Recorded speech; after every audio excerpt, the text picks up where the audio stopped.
Okay so good evening दोस्तों, मेरा नाम है आदर्श मिश्रा और आप देख रहे हैं यूथ नेशन कोडर्स। आज हम लोग बात करने वाले हैं use of back slash in Python. तो हम लोगों ने बहुत जगह देखा होगा, कहीं बैक स्लैश लगा होता है, कहीं पे किसी स्ट्रिंग के अंदर लगा होता है, या फिर कहीं पे लिखा होता है बैक स्लैश एन। तो ये क्या होता है कि कहीं कहीं बैक स्लैश टी लगा होता है, मतलब बैक स्लैश का यूज़ हर जगह होता है।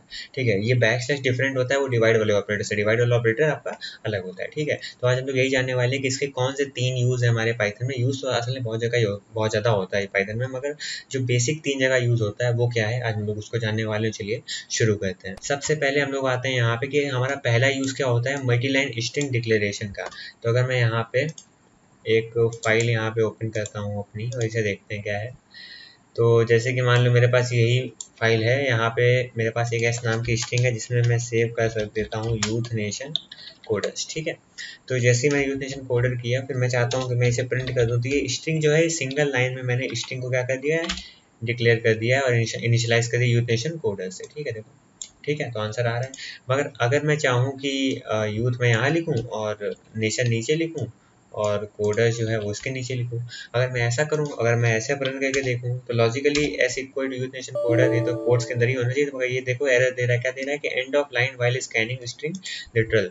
तो मतलब ये जब स्कैन कर रहा है स्ट्रिंग को, तो इसको ये कोड जो है यहाँ पे चाहिए था, मगर यहाँ पे ना मिलके वो यहाँ तीसरी लाइन पे मिल रहा है। इसका मतलब कुछ तो गड़बड़ है।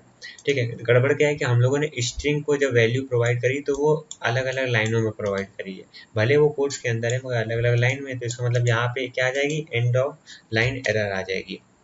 तो इससे बचने के लिए हम लोग यहाँ पे यूज़ करते हैं बैक स्लैश। जैसे ही हम लोग बैक स्लैश यूज़ करेंगे, देखो अगली लाइन में जो भी लिखा होगा उसको एज ए स्ट्रिंग समझ जाएगा। मगर क्या अभी मेरा काम हो जाएगा? देखो अभी भी नहीं हो रहा। क्यों नहीं हो रहा है? क्योंकि अभी भी उसको नेशन के बाद इन्वर्टेड कॉमा नहीं मिल रहा है, नहीं मिल रहा है। और हम लोग देख पा रहे हैं यहाँ पे कोडर्स जो है वो यहाँ पे ब्लैक कलर का है। इसका मतलब कोडर्स अभी तक वो पहचान नहीं पाया कि एस में स्टोर करना है। तो हम लोग यहाँ पे भी अगर एक बैक स्लैश लगा दें तो आपको देखो कोडर्स भी हमारा ग्रीन हो गया। अब हम इसको रन करेंगे तो मेरा यूथ नेशन कोडर आ जाएगा। ठीक है, आप सोच रहे होगे नेशन और कोडर्स के बीच में यहाँ पे स्पेस क्यों नहीं, तो ये लो स्पेस आ गई। ठीक है, अब आ जाएगी। तो यहाँ पे सबसे पहला यूज़ यही होता है कि जब हम मल्टी लाइन में स्ट्रिंग को यहाँ पे डिक्लेयर कर रहे होते हैं, यहाँ पे हम लोग इसका यूज़ कर सकते हैं बैक स्लैश का। ठीक है, अब अगर आपको ये चीज़ यहाँ पे यूज़ नहीं करनी है और आपको स्ट्रिंग इसी तरीके से इनपुट लेनी, मान लो कोई पैराग्राफ है बड़ा सा, तो फिर आप यहाँ पे ट्रिपल डबल कोट्स लगा दोगे। ठीक है, एंड देन यहाँ पे भी आप ट्रिपल डबल कोट्स लगा दोगे, तो अभी भी आपका आंसर आएगा। बट ये जो है ये तरीका दूसरा है, इसको आप ऐसे नहीं यूज़ कर सकते। इसमें आपका यूथ नेशन कोडर अलग अलग लाइनों में आ जाएगा, मगर आपको सेम लाइन में रखना है। अगर सेम लाइन में रखना है तो आप क्या करेंगे, सिंगल कोट का यूज़ करेंगे और यहाँ पे बैक स्लैश का यूज़ करके इसे स्ट्रिंग में मतलब रख देंगे। ठीक है, तो यहाँ पे क्या दे रहा है भाई एरर, अच्छा 2 कोट्स लगा दिए, ये मेरी गलती थी यहाँ पर।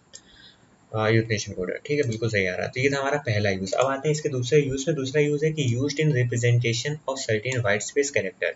अब आप सोच रहे होंगे कि वाइट स्पेस कैरेक्टर क्या होता है, कैरेक्टर तो सुना हुआ है। देखो वाइट स्पेस क्या होता है, वाइट स्पेस का मतलब होता है, तो कभी कभी क्या होता है कि अगर आप यहाँ पे स्पेस देना चाहो, जैसे कि अगर मैं यहाँ पे नोट पैड में जैसे मैंने लिखा यूथ, ठीक है, अब मैं अगर स्पेस देना चाहूँ तो जैसे मैंने स्पेस बताया, तो ये भी क्या है, एक वाइट स्पेस कैरेक्टर है। इसका मतलब क्या है कि एक स्पेस दे दो। फिर इसके बाद मैं लिखता हूँ नेशन, तो यूथ और नेशन के बीच में एक स्पेस है। ठीक है, तो हमारा स्पेस क्या होता है, एक वाइट स्पेस कैरेक्टर का एक सब टाइप कह सकते हो, पार्ट होता है। ठीक है, इसी तरह हमारा टैब होता है। टैब क्या होता है कि जैसे मैं टैब दूंगा तो देखो कुछ सर्टेन अमाउंट ऑफ स्पेसेस जाके जुड़ गए हैं। हमारे में 4 डिफॉल्ट है, तो एक टैब में 4 स्पेस लग जाते हैं। तो यूथ के बाद यहाँ पे 4 स्पेस है और फिर नेशन आ गया। ठीक है, तो ये कुछ तरीके होते हैं। ये भी क्या होता है, वाइट स्पेस होता है। फिर अगर मैं यहाँ पे यूथ को यहाँ लिखूँ और सीधा अगली लाइन में नेशन लिखूँ, ठीक है, तो यहाँ पे यूथ के बाद नेशन आ रहा है ना, मगर यहाँ बीच में एंटर भी तो मैंने करा है, तो एंटर भी क्या है, एक मेरा वाइट स्पेस कैरेक्टर है। तो यही सब कुछ मेरे वाइट स्पेस कैरेक्टर है, इनका मैं यूज़ अभी आपको यहाँ बताने वाला हूँ। तो इसमें आपका बैक स्लैश काम आता है। इसको यूज़ कैसे करते हैं, जैसे कि आप यहाँ पे यही हमारी स्ट्रिंग थी, ठीक है, या फिर कुछ और रख लेते हैं। ठीक है, इसको हटाओ यहाँ से। जैसे कि स्ट्रिंग है मेरी, इसे कुछ और रखते हैं कि हेलो वर्ल्ड। ठीक है, अब हेलो वर्ल्ड है। अब हम चाहते हैं कि मेरा हेलो वर्ल्ड प्रिंट हो और इसके बाद एक और मैसेज लिख देते हैं कि k is equal to welcome. ठीक है, तो हम क्या चाहते हैं, पहले s प्रिंट हो, ठीक है, और फिर k भी प्रिंट हो। तो s कॉमा अगर k लिख देंगे तो हो जाएगा ना प्रिंट। देखो हेलो वर्ल्ड वेलकम। अगर हम चाहते हैं वेलकम नेक्स्ट लाइन में प्रिंट हो, तो इसके लिए हम यहाँ पे क्या कर सकते हैं, एस और के बीच में हमें क्या करना पड़ेगा, हमें एंटर वाला साइन लगाना पड़ेगा। लॉजिकली देखो तो हेलो वर्ल्ड और एंटर फिर वेलकम आना चाहिए। तो एंटर के लिए हम लोग क्या यूज़ करेंगे, बैकस्लैश एन। तो यहाँ पे हम लोग क्या करेंगे, इसको कॉन्कैटिनेट कर देंगे। स्ट्रिंग का कॉन्कैटिनेशन तो मैंने आपको बताया ही, बैकस्लैश एन लगा देंगे। तो बैकस्लैश एन लगाने से होगा क्या, हो ये तो लगता ही चला जा रहा। ठीक है, बैक सेक्शन लगाने से होगा क्या कि जो हमारा आंसर आएगा वो आएगा हेलो वर्ल्ड, फिर आएगा वेलकम, मतलब नई लाइन से वेलकम आएगा, क्योंकि वेलकम के जस्ट पहले हम लोगों ने एक एंटर दे रखा है। ठीक है, अब अगर हम चाहें कि हेलो वर्ल्ड आए और एक स्पेस आ रहा है और वेलकम आए, तो उसमें हमें ये हटाना पड़ेगा, मगर ये तो हम लोग देख चुके हैं। क्यों ना ऐसा करें कि हेलो वर्ल्ड है फिर उसका 4 स्पेसेस आए, उसके बाद आए वेलकम, तो उसके लिए हम लोग क्या लगाएंगे, बैक स्लैश टी लगाएंगे। तो बैक स्लैश टी लगा दिए यहाँ पे, तो यहाँ पे यूज़ हो रहा है ना बैक स्लैश का, बस ये चीज़ आपको दिखा रहा था। देखो ये स्पेस आई, तो टी क्या होता है, टैब होता है। तो इसी तरह से अब आप इसको इस तरह से यूज़ कर सकते हो, बैक स्लैश सिंबल। मगर इससे प्रॉब्लम ये, आप लोग क्या सोचते हैं कि मान लो अगर मुझे टी बैक स्लैश टी यहाँ पे प्रिंट ही करना है, तो क्या, जैसे कि मान लो कि मेरा जो सेंटेंस है इसको ऐसे रखता है, हेलो वर्ल्ड के बाद यहाँ पे एक बैक स्लैश और एन है। तो बैक स्लैश एन अगर मुझे अब इसको जो है प्रिंट करना है एस कॉमा के, ठीक है, तो आप देखते हैं इसका आंसर क्या आएगा। तो हेलो एंड देन उसके बाद यहाँ पे एक, और यहाँ पे आपको वो कहाँ नज़र आया, बैक स्लैश एन कहाँ गया आपका, गायब हो गया ना।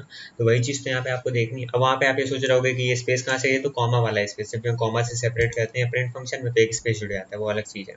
ठीक है, मगर सीन ये है कि ये जो हमने बैक स्लैश था वो कहाँ गया, वो एज अ एंटर यहाँ पे समझ गया।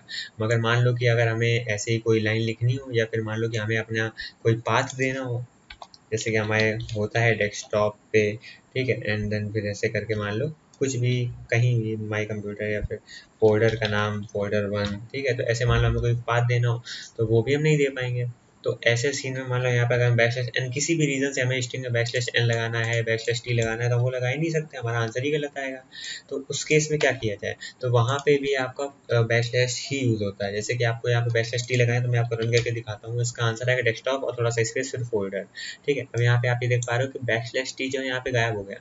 क्यों नहीं आ रहा है back slash T, back slash T इसलिए नहीं आपका नहीं आ रहा है क्योंकि ये एक स्केप कैरेक्टर, ये वाइट स्पेस कैरेक्टर है। अब मुझे बैक स्लैश टी प्रिंट करना हो तो मैं यहाँ पे बैक स्लैश टी के पहले एक और बैक स्लैश लगा दूंगा। अब देखो ये प्रिंट हो जाएगा, तो अब जैसा था वैसे ही प्रिंट होगा। देखो back slash sorry desktop back slash T folder. आप सोच रहे होगे वो वाला बैक स्लैश कहाँ गया जो हमने इसके पहले लगाया, तो वो इसको स्केप कैरेक्टर को नॉर्मल कैरेक्टर बनाने में मदद करता है। तो ये हमारा तीसरा पॉइंट है कि जो जितने भी स्पेशल कैरेक्टर होते हैं, back slash N, back slash T, इनको नॉर्मल कैरेक्टर बनाने में काम आता है। तो ये हमारे 3 टाइप थे यहाँ पे बैक स्लैश के, भाई हम लोगों ने आज देखा।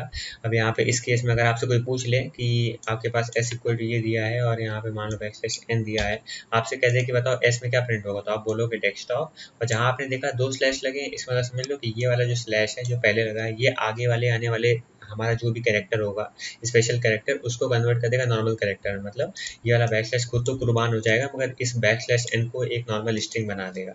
तो आंसर क्या आ जाएगा, डेस्कटॉप बैक स्लैश एन और फोल्डर में। ठीक है, तो इस तरह से हमारा ये क्वेश्चन में आता है।